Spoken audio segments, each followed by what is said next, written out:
Welcome everyone to the local news. As we know, England stood at the threshold of a new age. Many people now look forward to the stability, order, and progress. This presenter cannot be more excited of this, because with all this revolution of the science, we are becoming a better country. But I cannot talk about science without mentioning Isaac Newton, with his study of gravity and movement of the planets. In other news, we have that the Parliament restrict the power of the monarch, improving an admirably democratic political system in Europe. To understand all of this in a better place, we can look at this chart.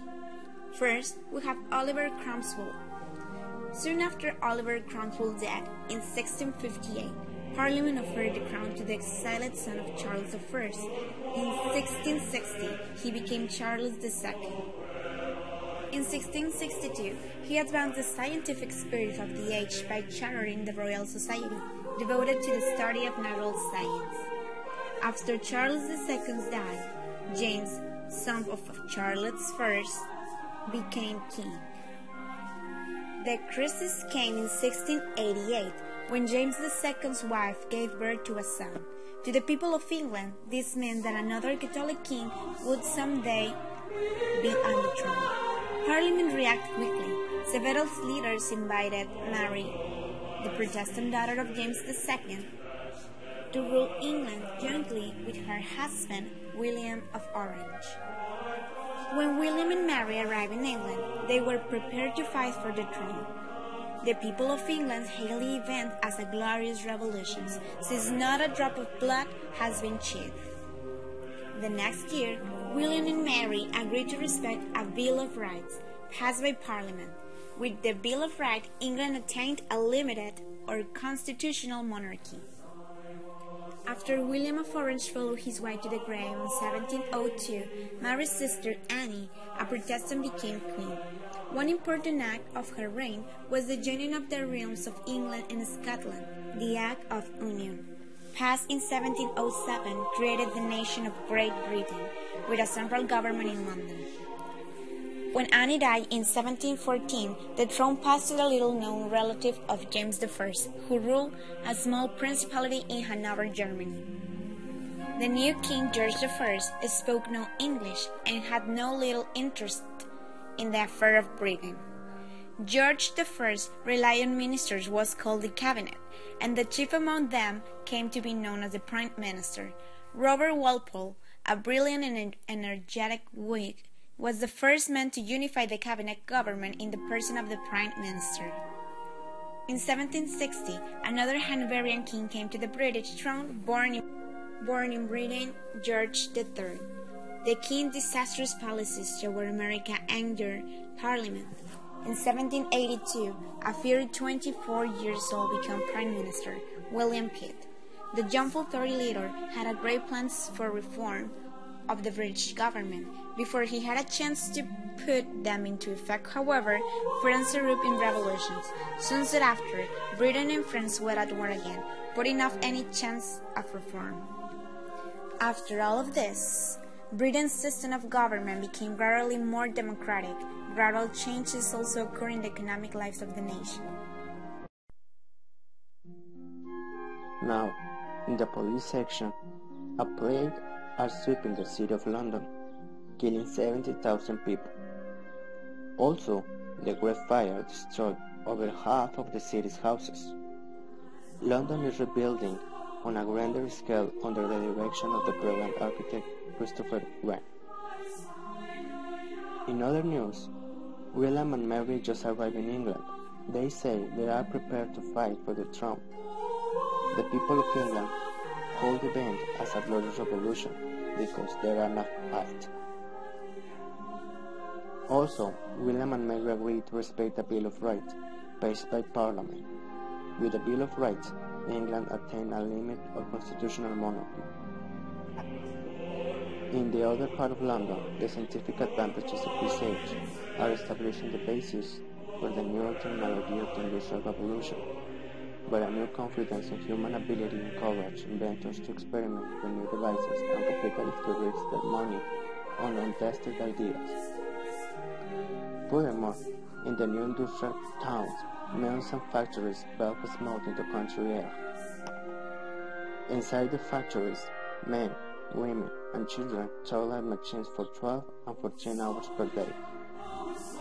Finally, as a result of the changes in enlightenment, writers and intellectuals began to lose faith in the ability of human reason to solve every problem. There is something that characterized that time, that era, is how they think. The neoclassical ideal is a good way to see how was the culture in that time. At that moment, people believe in something called the Enlightenment. In that time was Alexander Pope in charge. There were a lot of Enlightenment thinkers, like Homer, Virgil, Horace, and other classical authors. Another characteristic of the neoclassical ideal is the frequent use of the allusions. There are references of classical myths, gods, and heroes of the ancient times. Another is an inclination to generalize about the world rather than to describe it from a particular individual's point of view. There are a lot of thinkers that help us at that moment to have the neoclassical ideal in a good way. That was John Dryden, Alexander Pope, and Samuel Jackson. This one often put their generalizations about the world in the form of aphorisms, short quotable and sentence such as the proper study of making is man. These ones are the characteristics of the culture in that time.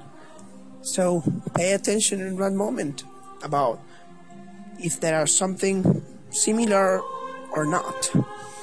Thank you for your attention and see you next time. In the international news, philosophers are dreaming of a brighter age, but these dreams are turning into reality with the French Revolution. In other places of Europe, the Ottoman Empire underwent a protected decline as it failed to keep up with the technical advantages in Europe. Also, the Polish-Lithuanian Commonwealth now is an independent state. And in the other part of the world, in America, are making the Declaration of Independence, written by Thomas Jefferson and adopted by the Second Continental Congress. It states the reasons the British colonies of North America sought independence in July of 1779. The new nation is called United States of America and have no further connections with Great Britain. And just to finish, there are some important discoveries in this age, as the mercury thermometer by Daniel Gabriel Fahrenheit, the first piano by Bartolomeo Cristofori, and the bifocals invented by Benjamin Franklin. Thank you. In other news about sports, something that characterized Britain and England under sports. There are many sports which have been codified by the English and then spread worldwide, included badminton, cricket, croquet, of course the magnificent football, field hockey, lawn tennis, rugby, table tennis, and horse racing. These ones are just, that's just were playing in private college. In the 18th century, the English transport all of these sports to the American colonies. There are colonies that invent a lot of sports like the baseball, the basketball, but where these are just the beginnings of the sports in England. These ones are the best ones, and of course I think that you know that, so enjoy it. And now, science and technology. The history of science during the Age of Enlightenment traces development in science and technology during the Age of Reason. The scientific revolution saw the creation of the first scientific society, the rise of Copernicanism, and the displacement of Aristotelian natural philosophy and Galilean ancient medical doctrine.